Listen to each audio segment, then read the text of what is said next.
নমস্কার বন্ধুরা, আমার পাশে আজকে যিনি বসে আছেন এনাকে হয়তো গেরুয়া ড্রেসে আপনারা দেখেছেন, কিন্তু এই প্রথম কলকাতাতে বং নিউজ লাইভের দর্শকদের জন্য one and only Ravikant Bharati.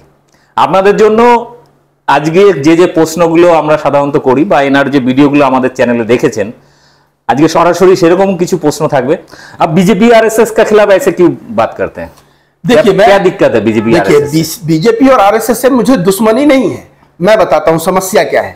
वैचारिक दुश्मनी है। ऐसा समझिए कि जब ऐसे कोई नफरत का विचार फैलाएगा, कोई प्रेम का विचार फैलाएगा, तो मैं प्रेम के साथ खड़ा रहूंगा। मैं कहता हूं आज अगर बीजेपी आरएसएस प्रेम की बातें करने लगे, प्रेम का विचार फैलाने लगे, मैं उसके साथ जाके खड़ा हो जाऊंगा। मुझे देखिए, पार्टी से दुश्मनी नहीं है, मुझे विचारों से दुश्मनी है।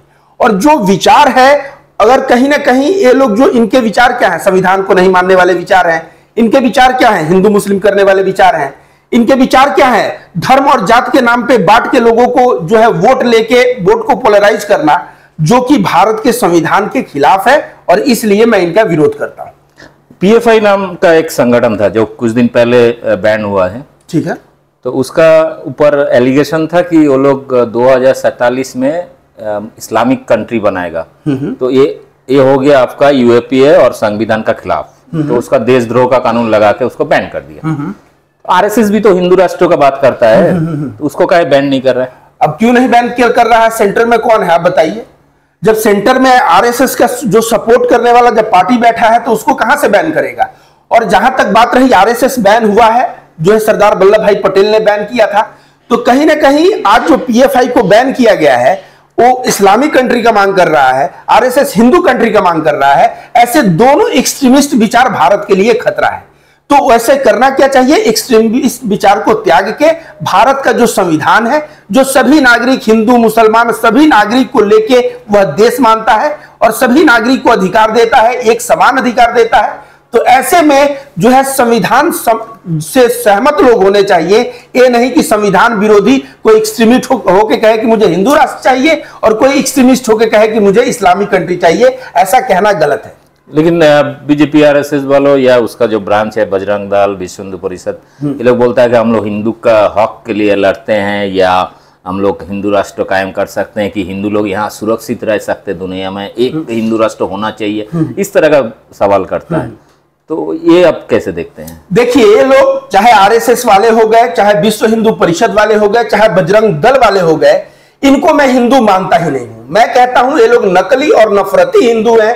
अगर असली हिंदू कौन है मैं बताता हूं। रामकृष्ण परमहंस थे, स्वामी विवेकानंद थे, अग्रानंद जी महाराज हैं, देवरहवा बाबा थे, बहुत सारे, युक्तेश्वर गिरी थे, लहरी महाराज थे, महाअवतार बाबा जी हैं, ये योगानंदा जी हैं। भारत में अगर मैं हिंदू धर्म में ऋषियों का नाम गिनवाने लगूं तो दिन बीत जाएगा, लेकिन समय नहीं। तो ऐसा समझिए ये लोग हिंदू नहीं है। असली हिंदू हमारे धर्म के बाबा हैं, साधु सन्यासी हैं, जो प्रेम और सद्भाव का बात करते हैं।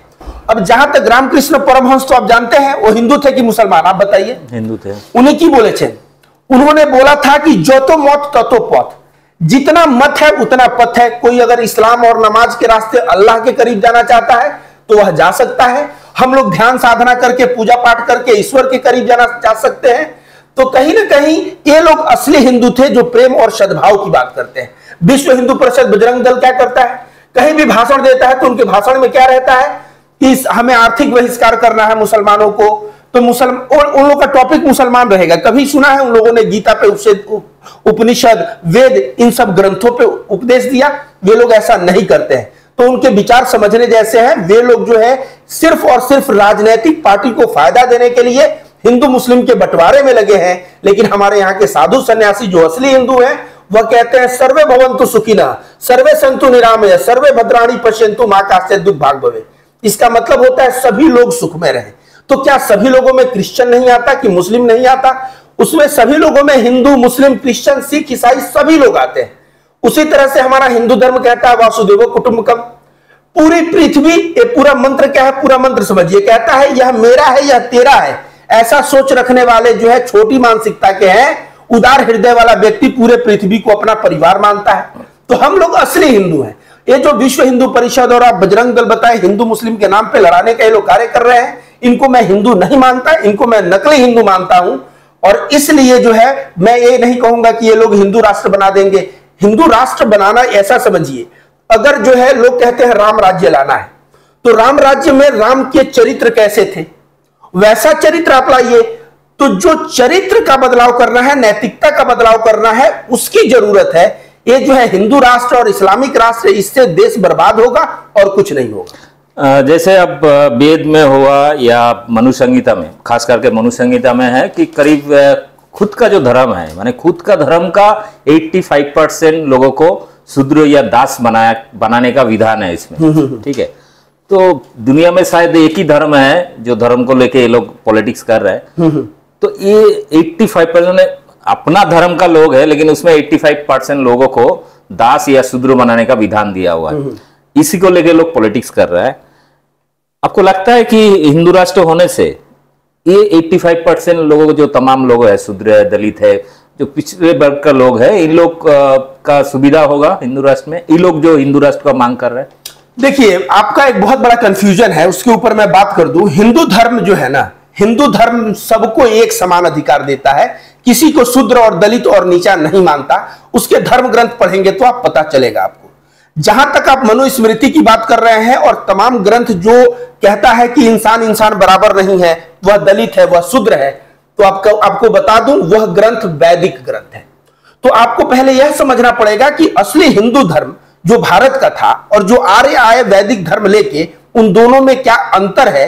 वह अंतर आप जानेंगे तब आप जो है कह सकते हैं कि हिंदू धर्म में किसी भी तरह का कोई भी ऊंचा नीचा भेदभाव कुछ नहीं है। जो है वो वैदिक धर्म के ग्रंथों में है, वो मनु संहिता हो गया, वो वैदिक धर्म के ग्रंथों में है।